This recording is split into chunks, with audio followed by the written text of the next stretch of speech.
All right, Phyllis, that's abcdiscovery.net. Phyllis, thank you for calling in. Here's the bottom line. You teach your children how to read and how to comprehend. It's hard to stop them. It's really that simple. I don't if you give a kid you put a kid in a rich area and he doesn't know how to read. You put a black kid, Hispanic kid, even a white kid in the ghetto fabulous community, but you teach him how to read and comprehend effectively and teach him how to dream. Don't teach him how to be a victim. Teach the boy how to dream and build goals, or a girl, and build goals. And I don't care what hood they're in or what opulent neighborhood they're in, they'll succeed. It truly is that simple. But listen, we don't have too much time left. I wanted to go more with Common Core, but we can go on this topic forever. I have so many more questions. There's so many myths. The Common Core, yeah. I was reading an article. It was in regards to the Common Core list of reading, and it surprised me. I just went ahead and printed it out.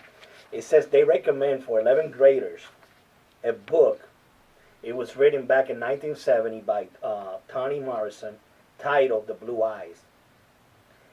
The book was written for the point of view of a person who rapes, commits incest, commits pedophilia by preying on young girls. This is a book for kids. Okay, so basically safe sex education. What's wrong with that? adult book in school. Common Core. And we wonder why we're 17th in reading. Right. Yeah, and I think most of the kids probably wouldn't be able to read that anyway. Man, let the parents shape their children as God has ordained them to do. Right. You know what was the excuse of that, right? Let the kids be taught reading, writing, and arithmetic. The excuse was to prepare them to college. Yeah, and this is funny. This is what Common Core. Wow.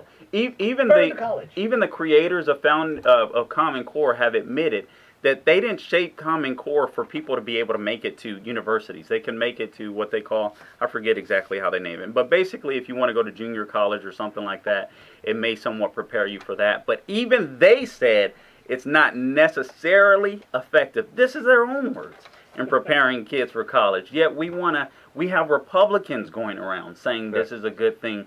We need a national standard. No, we don't. I don't want Texas to be New York. I don't want New York to be Texas.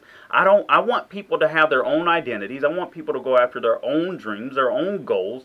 And you're not going to do that by making people robots. I don't understand why Americans always believe it's better to make people robots rather than to let them be them. Americans don't believe that. Politicians believe that. Yeah, but their voters believe it because their voters keep. But I think who cares what the voters do? I think most voters treat political process like American Idol.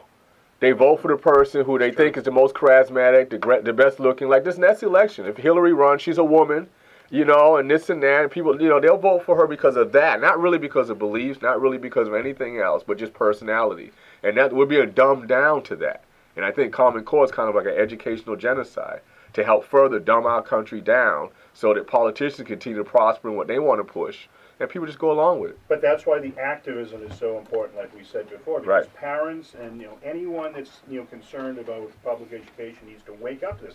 It's like Obamacare, like we said. What did Nancy Pelosi say about Obamacare? We have to pass it first. Well, Common Core is the same thing. We got to pass it. We got to get it installed, to find out what's in it, in terms of reading materials and so forth. And it's only when you find out what's in it, whether it's Obamacare or Common Core, that people say, wait a minute, this is a bad deal. But then it's too late. But then they don't even say, wait a minute, because think about it. Most of the issues are economical. Like with Obamacare. Who's going to pay for all this stuff? But nobody thinks math. They just think, oh, free. Free, exactly, until it's too late. Right. I think Common Core is going to hit a lot harder. You have in Illinois right now, a super over there, that has changed even the Second Amendment on the books. Well, look at in Indiana, they've done away with it now. Tennessee is seeking to weaken it substantially. I think that's what has to happen in the state of Florida as well. Yeah. All right. Here's the deal, guys. The answer is always you, and the answer is always God in this political process. I want to go on to the SCOTUS case and get your brief opinion on that. But before I do, I see we have the John Butler book on the line, so I want to make sure that I take this call. If you guys don't listen to this man, make sure you listen to him Sunday evenings, actually after the American Adversaries, of which I'm on and a part of, Sunday evenings from 5 to 8 p.m., and he comes on afterwards on our sister station, 9:50 a.m. Mr. Yeah, he's great. Mr. John Butler book, how are you, and what do you have to say? Thank you.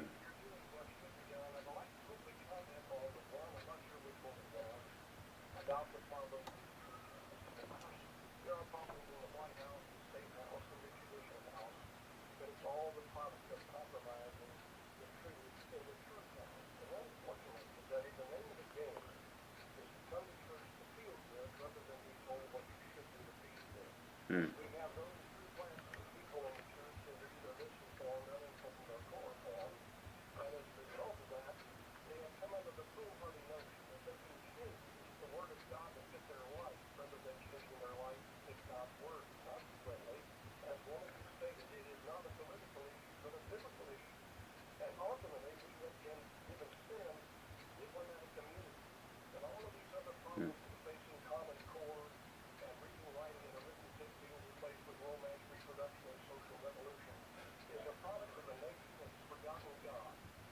Amen.